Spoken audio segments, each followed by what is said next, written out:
Salut, c'est Pierre. Dans cet épisode, j'ai envie de te partager les 5 raisons qui m'ont fait décider de quitter mon job à Paris chez Google en marketing il y a quelques années et surtout prendre du recul sur ces raisons puisque aujourd'hui, ces raisons, je les ai transformées en critères pour continuer à me demander est-ce que je suis bien à ma place même si je suis plus salarié mais je suis entrepreneur. Et moi, c'est une vraie boussole pour continuer à optimiser mon activité et m'assurer que je m'épanouis au quotidien. Sans plus tarder, je vais commencer. Écoute, raison numéro 1, donc je te donne un peu de contexte. C'est mon premier job, le premier job de ma vie. J'ai l'opportunité d'aller chez Google dans l'équipe marketing, génial, boîte hyper intéressante, bon salaire, bonnes conditions de travail. Et du coup, je prends un rôle là-bas pour m'occuper du lancement d'un nouveau service et donc je gère toute la stratégie pour la lancer sur le marché français, la stratégie marketing, etc.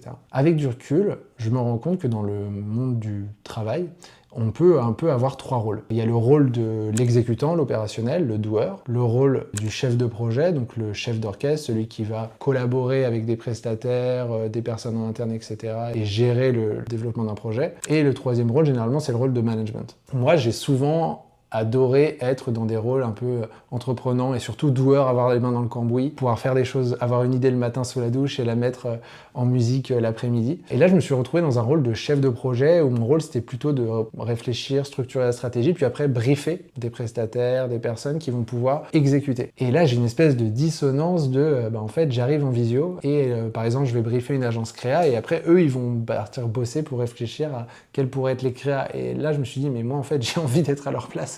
J'ai envie de mettre les mains dans le cambouis, j'ai envie de faire, j'ai pas juste envie de faire la strat, des slides et des briefs et des feedbacks. Et à ce moment-là, je me suis rendu compte, ok, ce rôle-là, il me convient pas. Même si je peux être bon dedans, ça veut rien dire, en fait, c'est pas parce qu'on est bon dans quelque chose que c'est forcément ce qui nous plaît le plus. Et donc là, ça plante une première graine. Ok, là, il y a un truc qui me convient pas, c'est pas l'idéal pour moi. La deuxième raison, c'est la projection. C'est-à-dire qu'il y a un truc qui est génial quand tu bosses chez Google, c'est que tu accèdes à l'agenda de tous les employés et tu peux du coup proposer des cafés dans leur Google Agenda, des déj et du coup rencontrer plein de gens et franchement ça c'est une super pratique. Et donc j'ai eu l'opportunité de rencontrer plein de personnes qui étaient bien plus avancées que moi dans leur carrière et donc de comprendre un peu quel était leur quotidien, leur travail, leur mission, etc.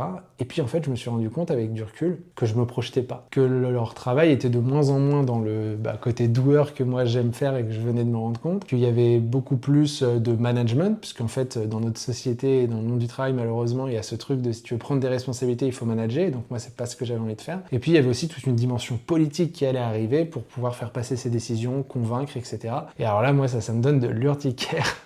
Et donc là, je me suis dit, ok, alors, le rôle actuel, ça me va pas trop, le rôle plus tard, ça me va pas trop, et donc là, ça a vraiment été une espèce de petite claque. Et je pense qu'en fait, dès ces critères-là, j'aurais pu me dire, en fait, c'est pas forcément le... Enfin, en fait, il faut quitter le navire, quoi. Enfin, ce que je me suis rendu compte, c'est que c'est pas si facile que ça de quitter un navire, parce qu'il y a aussi plein d'avantages. Et donc, il m'a fallu 3 autres, je pense, critères pour pouvoir arriver à me dire, ok, vraiment, il faut que tu sautes. Juste avant de partager la 3e raison, je veux juste prendre 1 minute top chrono pour vous partager, du coup, et mettre en avant mon sponsor sur cet épisode qui s'appelle Caravel. Caravel, c'est une entreprise qui m'a permis d'ouvrir un plan d'épargne retraite en 2022, donc 2-3 ans après que je me sois lancé à mon compte. Moi, j'ai trouvé ça hyper important parce que quand on se lance en indépendant, on ne sait pas vraiment combien est-ce qu'on va pouvoir gagner à la retraite. Et l'idée, c'est pas de se retrouver à poil. Donc moi, j'ai ouvert un plan d'épargne retraite chez eux, j'ai mis 1 000 € dès le départ et puis grâce à leur système en ligne, j'ai pu mettre un virement automatique de 300 € chaque mois. Donc ça, c'est assez cool parce que déjà, ça me permet de pas trop y penser et d'avoir une épargne qui se construit. 2, cet argent, il est investi dans des projets durables, donc on exclut tout ce qui est énergie fossile. Donc moi, ça, c'est important à mes yeux. Et 3, j'ai un pourcentage de cette épargne que je mets de côté chaque année qui a une déduction d'impôt. Donc moi, j'ai une tranche d'imposition à 41%, et donc ça permet simplement sur les 3 600 € que je place chaque année, d'avoir environ 1 400-1 500 de déduction d'impôt. Donc là, moi, je trouve ça assez cool. Je suis client du coup depuis 2022, ce qui fait que j'ai un code de parrainage. Le code de parrainage, c'est Pierre GUIC. Je vous mets les liens en commentaire. Je vous conseille d'aller jeter un œil et voir si ça peut être intéressant pour vous. Moi, je suis pas conseiller financier ni gestionnaire de patrimoine, c'est une recommandation perso, mais allez voir si ça se prête bien à vos besoins et à vos objectifs perso. Donc, si je reprends du coup les raisons, on avait le rôle et le quotidien, les actions du quotidien qui me plaisaient pas tant que ça, la projection pareil. 3, les pensées. Il s'avère que du coup, au bout de 4 mois, je pense, de taf, je pense que cette dissonance qu'il y avait a commencé à me travailler. Et puis un jour, je me suis réveillé avec un lumbago. Et je pense que ça veut pas, c'est pas anodin de se réveiller avec un lumbago. Donc j'ai été arrêté quelques jours. Ça m'a permis de me retrouver allongé sur un lit et de réfléchir. Et puis après, quand j'ai dû faire un peu de rééducation, entre guillemets, je me baladais dans Paris. Ça allait bien, je soufflais, je respirais. Et puis dès que je repensais à ma mission à mon taf, j'avais des pensées négatives. Et là, ça m'a vraiment marqué. Je me suis dit, mais c'est pas possible, toi qui es un bosseur, qui aime bien mener des projets, faire des trucs, tu peux pas avoir des émotions de stress, de frustration, d'anxiété associées à ton travail. C'est pas sain. Et donc là, c'était vraiment la 3e graine que j'ai plantée. Et je me suis dit, ok, je me souhaite d'avoir des pensées positives quand je pense du coup à mon activité pro. La 4e raison, c'est le réveil. Moi, j'ai toujours eu une âme d'entrepreneur et à chaque fois que j'ai bossé sur des projets qui m'ont excité, qui me faisaient kiffer, et ben en fait, je pouvais me lever à 7h, 7h30 sans réveil et vraiment d'avoir hyper hâte de m'y mettre. Et même d'avoir hâte d'être le lundi quand c'est le week-end pour reprendre. Et là, j'étais arrivé dans une phase où en fait, j'avais besoin d'un réveil pour me lever le matin et j'étais pas forcément le plus excité de commencer la journée. Et je me suis dit, c'est dommage en fait, je me souhaite mieux. Je me souhaite de trouver une activité où je me réveillerai de manière naturelle et j'aurai la pêche d'aller faire ce que j'ai à faire le matin. Et donc c'est pour ça que je me suis lancé à mon compte et aujourd'hui en fait c'est marrant parce que je me mets pas de réveil. Bon, du coup là je suis devenu papa donc c'est un peu de la triche parce que mon réveil c'est ma fille.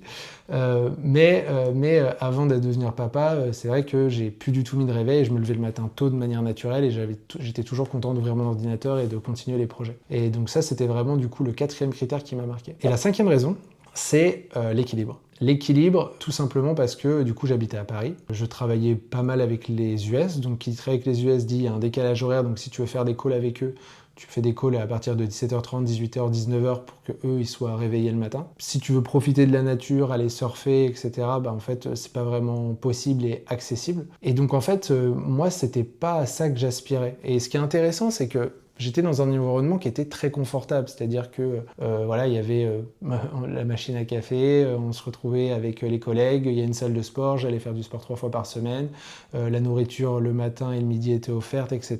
Donc, et je veux dire, les gens étaient globalement bienveillants et sympas, donc c'était un très bon environnement de travail. Mais je me suis rendu compte que limite, je me faisais endormir parce que ça, c'était pas les critères qui étaient importants à mes yeux dans l'équilibre. Pour moi, c'était le fait de pouvoir aller surfer dans la semaine, de pouvoir aller faire de la randonnée le week-end, de pouvoir m'organiser exactement comme je voulais dans la semaine. Et donc là, je me suis dit, ok, en fait, ça ne me permet pas assez d'autonomie et de liberté, que ce soit géographique ou temporelle, pour avoir l'équilibre à laquelle j'aspire. À ce moment-là, quand j'ai accumulé ces 5 critères-là, le rôle, je suis un poisson qui monte à l'arbre, la projection me donne pas envie, les pensées sont un peu négatives, le réveil, en fait, flemme, et en fait, ça me permet pas de faire les activités qui sont le plus importantes pour moi. Et donc à ce moment-là, je pense que c'était simplement 5-6 mois après mon premier jour, c'est à ce moment-là que j'en ai parlé partout autour de moi, et que j'ai des amis qui ont eu le même retour que moi dans leurs différentes carrière qu'ils avaient commencé et qu'on a décidé de se dire ok,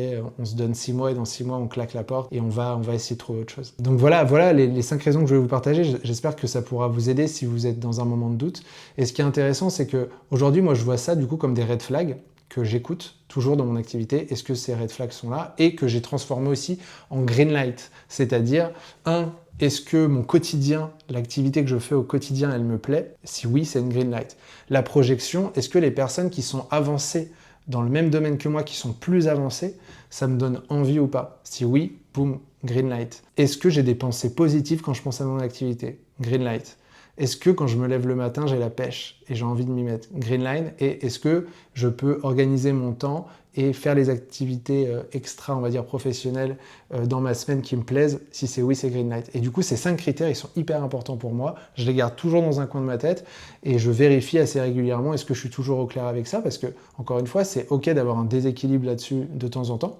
Si ça dure trop longtemps, c'est qu'il y a un souci. Il va falloir prendre une décision pour pivoter, faire des changements pour avoir des résultats différents. Donc voilà pour ce petit partage d'expérience, j'espère que ça pourra vous aider. Si vous avez des questions, n'hésitez pas à les mettre en commentaire. Si ça vous intéresse de continuer à suivre l'aventure, je peux que vous proposer de vous abonner et de mettre une note 5 étoiles si vous êtes sur les plateformes d'écoute de podcast. Ça fait toujours plaisir, ça me permet de faire découvrir mon contenu. Et puis voilà, moi je vous laisse là-dessus et puis je vous dis comme d'habitude, prenez soin de vous.